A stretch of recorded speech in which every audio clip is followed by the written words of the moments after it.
Welcome students, मेरे channel टेकी पवन academy में आपका फिर से स्वागत है। चैनल पर पहली बार आए हैं तो चैनल को जरूर सब्सक्राइब करें। हिंदी मीडियम में समष्टि अर्थशास्त्र ऑलरेडी चैनल पर अवेलेबल है, प्लेलिस्ट चेक करें। इंग्लिश मीडियम में मैं मैक्रो इकोनॉमिक्स ला रहा हूं कंप्लीटली। उसी क्रम में आज का टॉपिक है एग्रीगेट सप्लाई कर्व क्या होता है और एग्रीगेट सप्लाई शेड्यूल क्या होती है। इसी दौरान हम ये भी देखेंगे why is the aggregate supply curve as represented by the 45 degree line. ऐसा क्यों होता है, इसका भी आंसर हम इसी में देखने वाले हैं। तो चलते हैं वीडियो पर। सबसे पहले हम देख लेते हैं meaning of aggregate supply. Aggregate supply क्या होती है वो चेक कर लेते हैं। Aggregate supply is the monetary value of all final goods and services produced in an accounting year. Accounting year 1 अप्रैल से 31 मार्च का होता है, 1 अप्रैल टू 31 मार्च का होता है अकाउंटिंग ईयर इंडिया में, ठीक है। और इस दौरान जितना भी फाइनल गुड्स एंड सर्विसेज का प्रोडक्शन हुआ है उसकी मॉनेटरी जो वैल्यू होती है उसी को एग्रीगेट सप्लाई कहा जाता है, ठीक है ना। सप्लाई जितनी हुई गुड्स और सर्विसेज की, फाइनल गुड्स एंड सर्विसेज की कितनी सप्लाई हुई, उसकी जो मॉनेटरी वैल्यू होगी उसे ही हम एग्रीगेट सप्लाई कहेंगे। This is a flow concept. और एग्रीगेट सप्लाई कैसा है, एक फ्लो कॉन्सेप्ट है। Since the number of goods and services produced in the economy is the same as the income generated, therefore aggregate supply and national income are considered to be equivalent to each other. That is AS is equal to Y. It means क्या हुआ, economy में जितना final goods and services का production होता है, हम पहले ही national income वाले चैप्टर में पढ़ चुके हैं कि नेशनल इनकम में हमने पढ़ा था प्रोडक्शन इज इक्वल टू होता है इनकम इज इक्वल टू होता है एक्सपेंडिचर। और इसी कारण से GNP is equal to GNI is equal to GNE होता है। ये हमने बताया था कि जितना प्रोडक्शन होगा इकोनॉमी में उतनी ही इनकम जनरेट होगी, और जितनी इनकम जनरेट होगी उतना ही एक्सपेंडिचर होगा। तो इसी कारण से यहां क्या कहा जा रहा है कि जितना प्रोडक्शन हुआ है फाइनल गुड्स एंड सर्विसेज का उतनी ही इनकम जनरेट हुई है, और इसी कारण से एएस हमेशा क्या होती है, वाई के इक्वल होती है। क्योंकि जितनी सप्लाई होगी गुड्स एंड सर्विसेज की उतना ही उनका प्रोडक्शन हुआ है और उतनी ही उनकी इनकम जनरेट होगी। इसलिए हमेशा प्रोडक्शन किसके बराबर होता है, इनकम के बराबर इकोनॉमिक्स में। फिर आगे, aggregate supply always refers to the planned production और डिजायर्ड प्रोडक्शन। ध्यान दे, एग्रीगेट सप्लाई हमेशा प्लानिंग को बता रहा है, ये रियल को नहीं बताता। रियल प्रोडक्शन नहीं है ये क्या है, प्लान्ड प्रोडक्शन। प्लान्ड प्रोडक्शन या डिजायर्ड प्रोडक्शन है जो इकोनॉमी में हम चाहते हैं कि इतना प्रोडक्शन हो, जिसका हमने डिजायर किया है, जिसकी हमने प्लानिंग कर रखी है कि इतना प्रोडक्शन करना है। एग्रीगेट सप्लाई ये बताता है, ये अभी रियल नहीं है।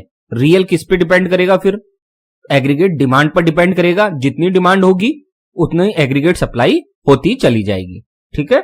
आगे बढ़ते हैं, अब देखते हैं in Keynes analysis of national income only 2 sectors of the economy have been taken, that is AS is equal to C plus I.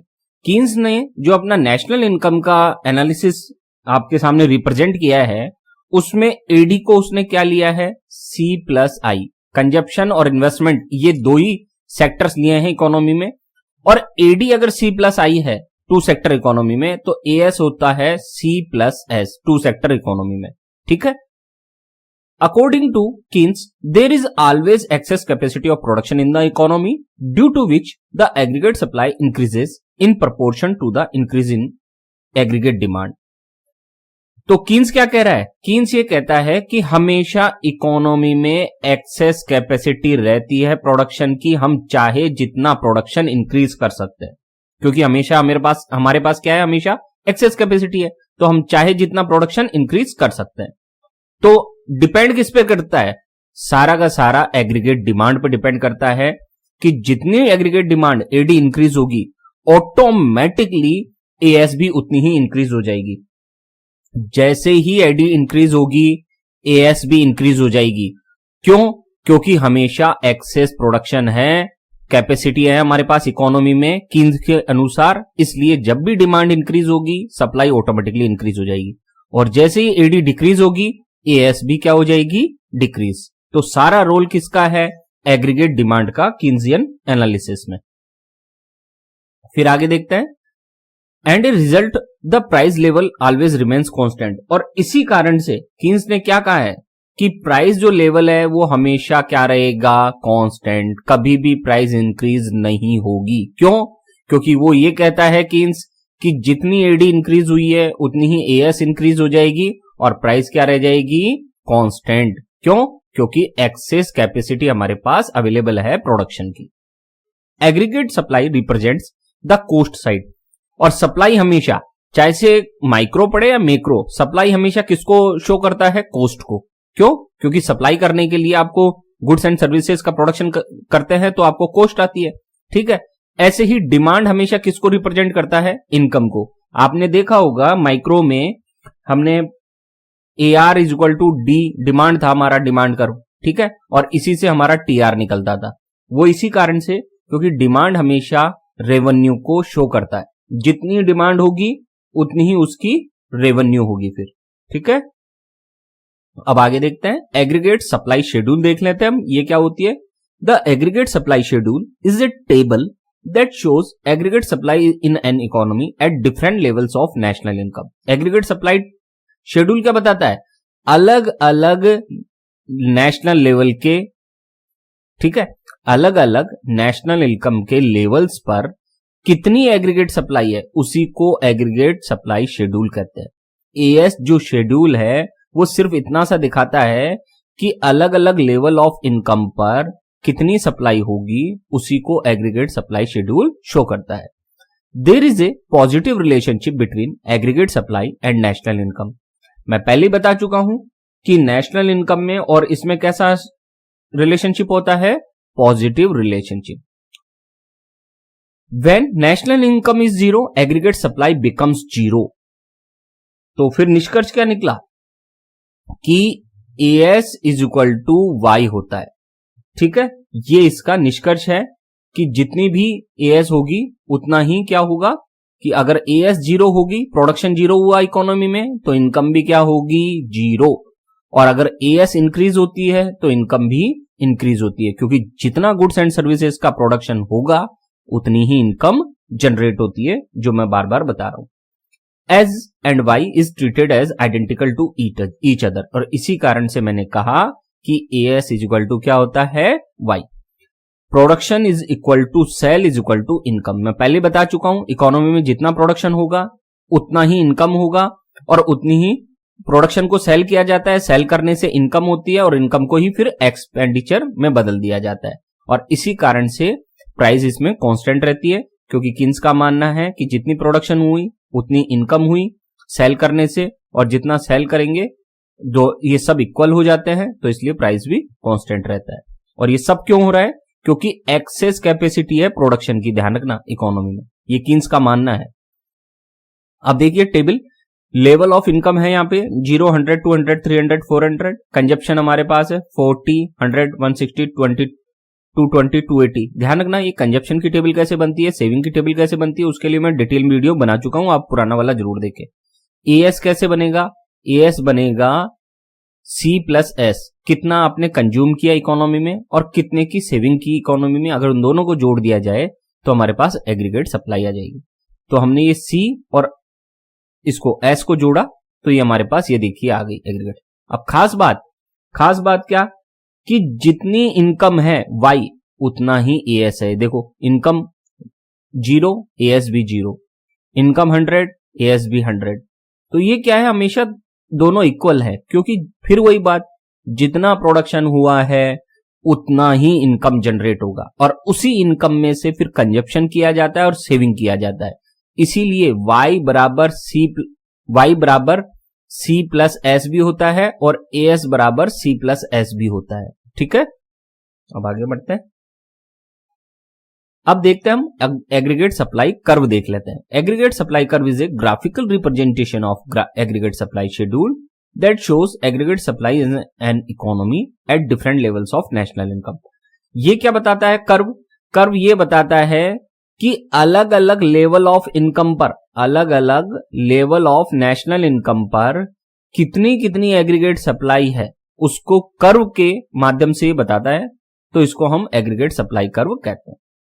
The AS curve is a positive sloped that shows A positive relationship between aggregate supply and national income. As curve कैसा होता है? Positively sloped. Positive slope कोई भी curve हो economics में, उसका मतलब क्या होता है कि वो दोनों वेरिएबल सेम डायरेक्शन में जा रहे हैं। सेम डायरेक्शन का मतलब क्या होता है कि या तो वो दोनों वेरिएबल इंक्रीज हो रहे हैं या वो दोनों वेरिएबल डिक्रीज होते हैं। ऐसे जितने भी वेरिएबल हो, मान लो ये फर्स्ट वेरिएबल है और ये सेकंड वेरिएबल है, ऐसे जितने भी वेरिएबल है उसमें कैसा रिलेशनशिप होगा? Positive relationship. जब दोनों इंक्रीज हो या दोनों डिक्रीज हो तो हम पॉजिटिव रिलेशनशिप कहते हैं। अब आगे बढ़ते हैं। अब देखते हैं हम हमारे क्वेश्चन पे, why is the aggregate supply curve represented by the 45 degree line. ऐसा क्यों होता है कि एग्रीगेट सप्लाई कर्व या एएस कर्व 45 डिग्री लाइन ही होता है?